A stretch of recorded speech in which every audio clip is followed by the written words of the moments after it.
Hey, what up everybody? This is King Gunner with the Video Game Kingdom, and today what I'm going to be doing is giving my review on what we saw last night at WrestleMania 30. Now, first and foremost, I will say that going into this WrestleMania, I thought it would be one of the worst WrestleManias in the history of WrestleMania. Now, I'm 33 years old, I've been watching wrestling a long time, but I never really got into the build-up of this card at all. Now, I want to say that the reason this is a little late, instead of last night, it's today. Yesterday, something happened that will make WrestleMania Sunday infamous for me for probably the rest of my life.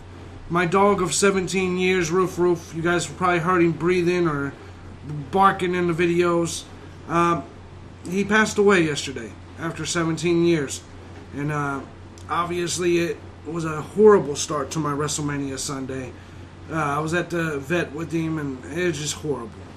And with that being said, I was already in a somber mood when WrestleMania came on, and to go with the fact that I wasn't really looking forward to WrestleMania as much. I thought it was a shitty card. I hate the fact that WrestleMania no longer has double-digit matches. I'm just not I think WrestleMania, Survivor Series, SummerSlam, and even now the Royal Rumble are all going downhill. But, I'm not going to let too much negativity seep into to this review. We're going to go into the show. Going into it, let me tell you what I expected, what I was hoping for. I was hoping we'd see CM Punk come out, go heel, turn on Daniel Bryan, and cost Daniel Bryan. I was hoping Sting would come out in the Undertaker match. Maybe help him win and then move on. Now, I will say this. I'm actually happier with what actually happened.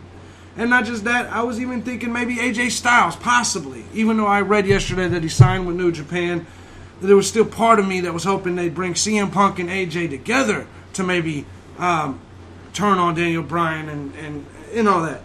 But there was a lot of things I was looking forward to, possibly even this breakup of the Shield. But anyway, with that going on, let's go ahead and go right in. Okay, the start of the show, we had Hulk Hogan come out. Now, Hulk Hogan is a complete idiot. Hulk Hogan comes out there. He actually calls the WWE the WWF.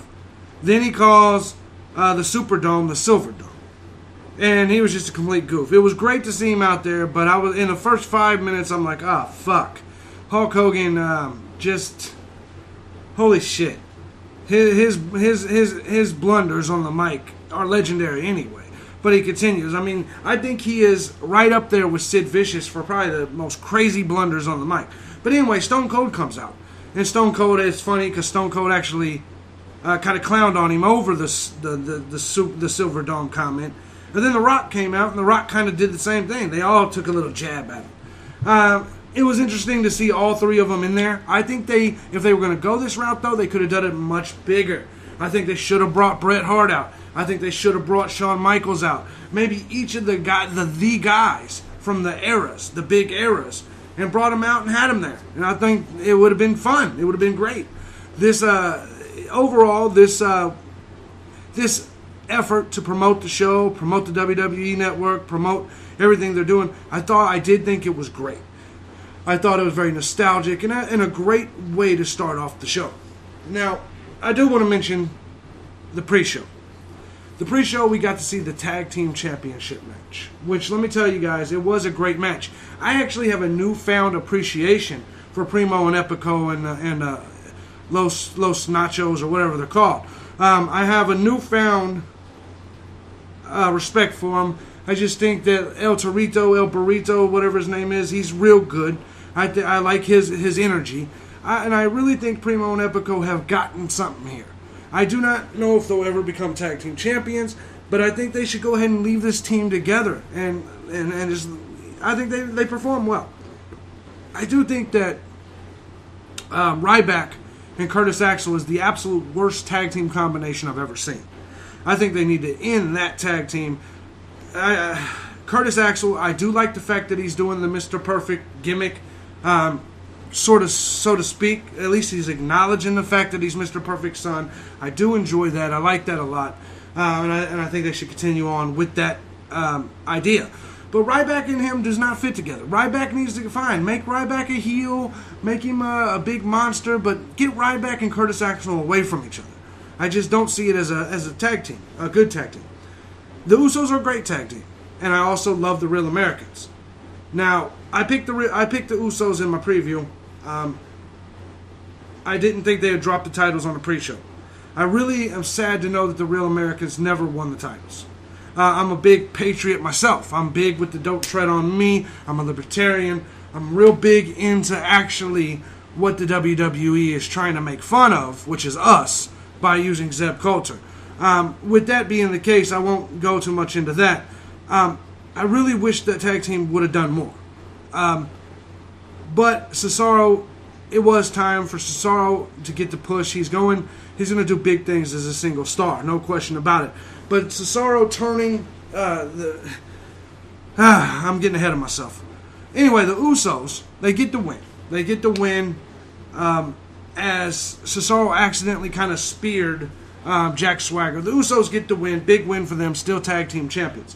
And afterwards, Swagger kind of snapped. He was going to put Cesaro in an ankle lock, but Zeb Coulter got him to change his mind.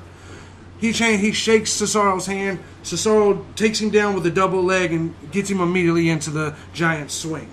And then he says, "I'm done with this," and leaves. Now, do I think this will be the start of something beautiful for Antonio Cesaro? Absolutely. But my fear is this is going to damage Jack Swagger and the entire Real American movement, which I really enjoyed seeing. I hate to see that gimmick come to an end, and I really hope it doesn't. I hope they can find a way to still push Jack Swagger, keep Zeb Coulter there, and continue to do it. I really hope they do. That would be, in my opinion, the best thing they could do. But we'll see if they end up doing just that, or completely robbing Jack Swagger and Zeb Coulter and us of getting to see this. But anyway, with that being said, back to the main show. Congratulations to the Usos, by the way. They're a good, solid tag team, and they deserve everything they've got. They've kind of put in the work to get there. Sad to see the Real Americans break up, no question about it. Anyway, back to the main show. We saw a video package focusing on the rise of Daniel Bryan in the WWE. That was a great video package. When we come back, we got Stephanie McMahon standing in the middle of the ring. She introduces Triple H, the most powerful man in the WWE. Now, Triple H comes down with an amazingly cool entrance by Triple H. That entrance was fantastic. Big ups to Triple H. Daniel Bryan comes out, and the match starts. In my opinion, this was the absolute best match of the night. Daniel Bryan, Triple H has just flat out still got it. That man has still got it. And, going into this, I thought there was a possibility that CM Punk came out and screwed Daniel Bryan, and actually he ended up joining the Authority. That did not happen. I was surprised that we got no interference, no nothing. Daniel Bryan beats Triple H in an amazing match. He beats him cleanly, which in retrospect was smart by the WWE. They gave Daniel Bryan the clean win. And Daniel Bryan goes on to be put into the Triple Threat. It was an amazing match. I give it 5 out of 5 stars. It was beautiful. It was just beautiful. After the match, Stephanie McMahon smacked Daniel Bryan. Triple H attacks him and just destroys Daniel Bryan's shoulder. So right now, they're already putting doubts in our mind that Daniel Bryan may not make the main event, which would have led up to one of two things. Either Daniel Bryan doing that amazing Willis Reed NBA final type of story, or it would leave room for them to alter the main event. But anyway, we'll get into that later. Because next up we have the Shield against Kane and the New Age Outlaws. This match was very quick. They just destroyed Kane off the beginning, and then they destroyed the Outlaws. They made the Shield look amazing, and this is exactly what they should have done. Because the truth of it is, this match should have never existed to begin with. But since it did exist, the best thing to do was make the Shield look indestructible. Make them look like they could destroy anybody. And since they're in there with fucking 50-year-old men, they should have looked this destructive. They should have looked this amazing. So good, since we had this shitty match to begin with, Good booking by the WWE. Great. The Shield just looked great, and they looked dominant, and that's exactly what they should have looked. So I'm big on that. I think they did a great job. Following that, we got on the Andre the Giant Battle Royal.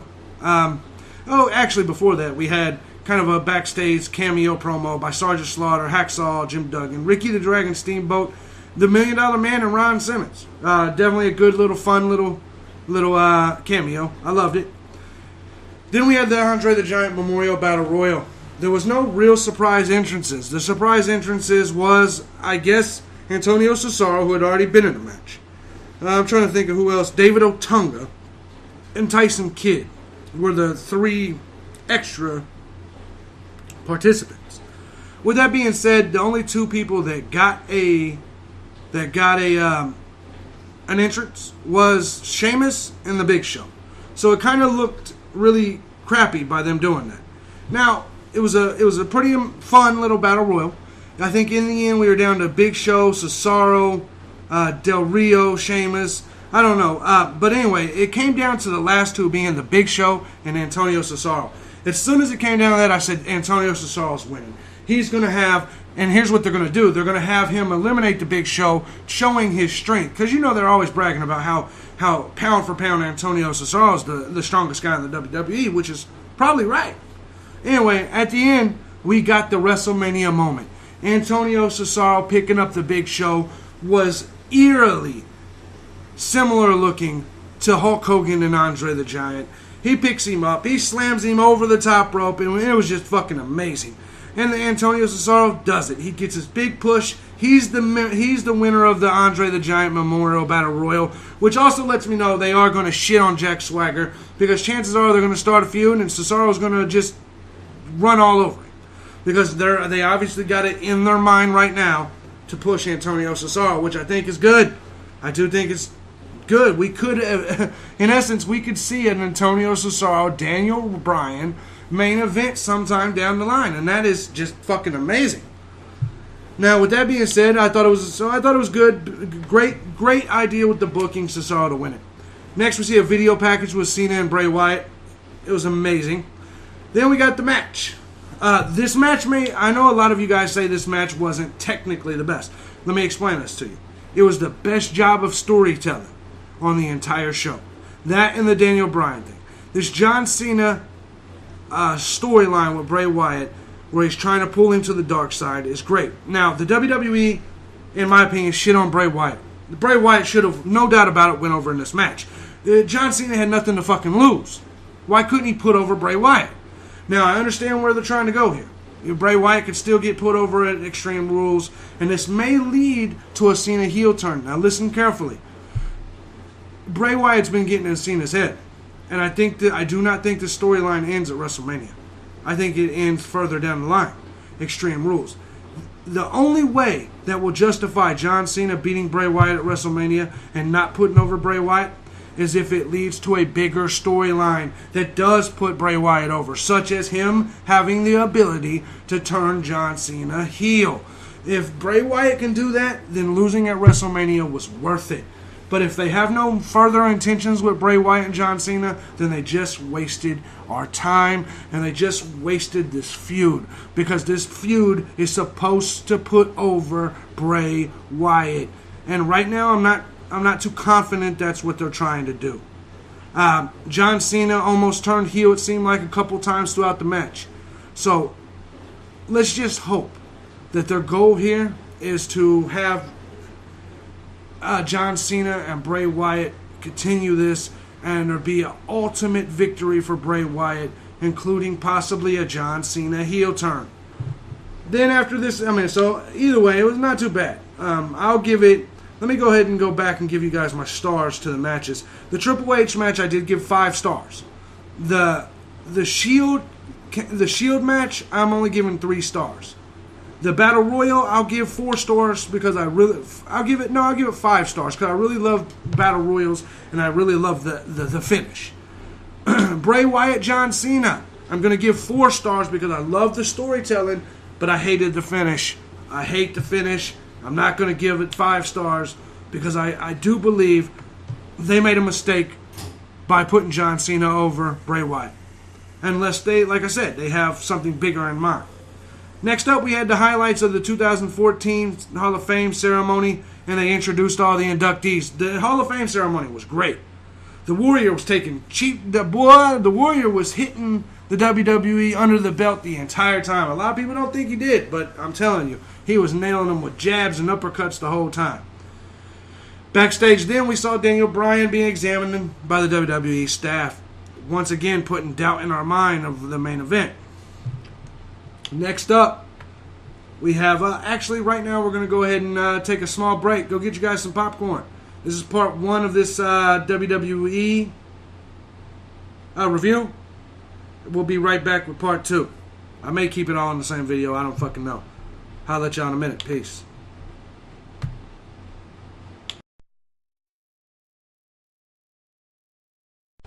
Alright guys, we're back. This is Gunner. And we're going to continue on with our WrestleMania 30 review. Later on, I'll be doing an episode of the King and Kids Wrestling Show in which all of us will be giving our own video review. But right now, I just wanted to kind of talk about it and get it out there. Now, with that being said, here we go. The next match that came up was the big one, The Streak, The Undertaker versus Brock Lesnar. Now, let me make this clear. I, like many of you, never thought in a million years necessarily that this was going to be the day that Brock Lesnar did lose the streak. I mean, that The Undertaker did lose the streak. However, I will say this: earlier in as the feud was going, as the story was being told leading into WrestleMania, I said, man, they are making Brock Lesnar look so weak to The Undertaker. And with them making Brock Lesnar look so weak, in my opinion, with there not being that much build-up and the story, I said to my kids, I said, you know what? They're going to make it look like The Undertaker is going to take this one easily. And then I wouldn't be surprised if they gave it to Brock Lesnar. Brock Lesnar's not that old. It could still, I mean, granted, he's already a superstar, and he doesn't need it to make his career, but I got to fucking admit, it was great booking. Now, let me explain to you why Brock Lesnar going over The Undertaker was good. And for you guys that didn't see it, Brock Lesnar indeed did end the streak. 3 F5s on The Undertaker, got the job done. Let me say this about the match. The match itself was fucking horrible. The Undertaker looked 50 years old. He looked like he was gassed after 5 minutes in the ring. I said, there's no fucking way. The Undertaker just looked horrible. Now, with that being the case, the match, the fans were quiet. It just wasn't a typical Undertaker streak match. Now, Brock Lesnar got it. There's so many conspiracy theories, which I'm not against conspiracy theories. I like that people use their brains. But the reason that I can tell Brock Lesnar was originally booked to win this match is immediately they had the 21-1 picture that you all saw in the arena. Now, here's why it's not necessarily bad booking. Look, we all want to see Undertaker Sting next year, right? Well, we couldn't rightfully see that. It wouldn't be good booking for The Undertaker to include Sting in the streak, and I'm going to tell you why. If Undertaker would have beat Brock Lesnar and Sting would have been next, we all would have known Sting is not going to end The Undertaker's streak. Longtime WWE vet in his first ever match with the company. So if it would have been Sting next year as part of the streak, it would have been easily predictable The Undertaker would have destroyed Sting in possibly his last match. And that would have ended the chances of anyone ever beating the streak, because The Undertaker only had a couple of these things left. With The Undertaker losing the streak now The Undertaker could come out on Raw tonight and say, alright, I give up. I'm done. I've lost. This is the end of the road. Sting can now come out and say, listen, me and you, we've never had that match. Let's have that match. Let's have it next year at WrestleMania, and then both of us retire. This could be both of ours last match ever. And who cares who goes over then? We could set up the Undertaker versus Sting next year in their last match ever. Both of them retire, and both of them go into the Hall of Fame next year. And that is why I think this is brilliant booking, because now they can do that without the pressure of the streak laying over the Undertaker-Sting matchup. And mark my words, watch, Sting comes in here tonight. And maybe we see this. I hope this is what we're doing. Or The Undertaker is just completely done. And I'm not saying The Undertaker versus Sting match will be great, because judging by The Undertaker's performance last night, I think he's done. But there's only one thing left to do. Undertaker, Sting next year, both retire, both go into the Hall of Fame. And that's my prediction. I think Brock Lesnar goes from here to challenge Daniel Bryan. And I think we got Brock Lesnar, Daniel Bryan leading up to SummerSlam. I think we got some real shit going on here that could be interesting. So don't be disappointed we didn't see Sting last night. Don't be disappointed that The Undertaker lost the streak, because it is actually genius if they decided they wanted to do the Sting match. They couldn't add Sting to the streak because no one would have believed in a million years they would book Sting to end the streak. So that match would have been easily predictable. And with that being The Undertaker's possible last match, I don't think any of us would have been as interested in it, because we would have known for sure in our brains, in our hearts, that Undertaker was going to destroy Sting. And he still very well might. But at least now there can be the doubt, because the streak is not on the line. Do you see what I'm saying? So hopefully you guys understand my viewpoint there. And I do think it's great booking. Now, Brock Lesnar's still young enough. Let's go ahead and build up the beast, Brock Lesnar. Let's go ahead and build him up and get him to his rightful spot as the top heel in this company. Brock Lesnar can be that. Let's do it. We need that monster like that. We need it. So, I'm not sad to see the Undertaker streak go. I'm really not. Now, next up. You know, the thing about it is, Paul Heyman was completely shocked. For you conspiracy theorists, listen, I agree with you. Paul Heyman and Brock Lesnar both look shocked. No question about it. But I think that's the way it was supposed to be. I think that was part of the writing, part of the scripting, and I think it was a great job. Great job. But the match overall, I give a 3 stars. I thought it sucked, other than the ending. I thought the ending was beautiful. The Undertaker really looked hurt after that match. He looked like he could barely stand. And that's how I know that it's almost over for The Undertaker. Next up, we had the Vicky Guerrero Divas Championship Invitational. Now, for you guys that don't know, Vicky Guerrero's leaving the WWE. She's starting another business venture. This is going to be her last night, I believe, with the WWE. Maybe perhaps tonight at Raw. But this was going to be it. So, with that being said, I knew AJ Lee was going to win. I made my prediction before that AJ Lee was going to win this, because they always do that. They always make the odds look like they're incredibly against the champion, and then the champion pulls it out, especially when that champion's a heel. AJ Lee, who's not necessarily a heel, she's kind of a tweener, but the fact of it is, with Vicky Guerrero going to leave anyway, this was the perfect way for her to leave. AJ Lee wins. Vicky Guerrero comes out tonight on Raw. She says, "That's it. I quit. I give up." And she leaves. And then that's the end of Vicky Guerrero. I mean, to me, that was... Most of the matches on WrestleMania was easily predictable, and this is one of them. All right, next up we had backstage. We had Mean Gene and Hulk Hogan, which they cut a old school, "Let me tell you something, brother. Let me tell you something, Mean Gene" type promo. The beauty of it is we had Roddy Piper, Paul Orndorff, and Mr. T, the main event of WrestleMania 1. We had them there. And it was just great. They buried the hatchet. They all shook hands. The nostalgia from that was just amazing. I loved it. Out in the crowd, we then saw Bruno Sammartino, Harley Race, Bob Backlund, Dusty Rhodes, and Bret Hart. I love seeing them all. Let me say this. Dusty Rhodes looks sick. He's lost a lot of weight in the last year. I don't understand it. Something has happened. Dusty Rhodes, in my opinion, something has happened that's caused him to lose all this weight. Dusty Rhodes looks sick to me. I may be wrong, but he looks sick. Then we had the main event, the triple threat for the World Heavyweight Championship match.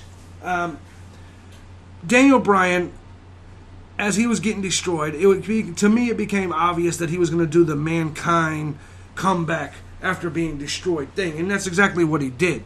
He was stretchered out. He got off the stretcher. He said, "I'm going back in," which is almost identical to what we saw with Mankind after the Hell in a Cell with The Undertaker.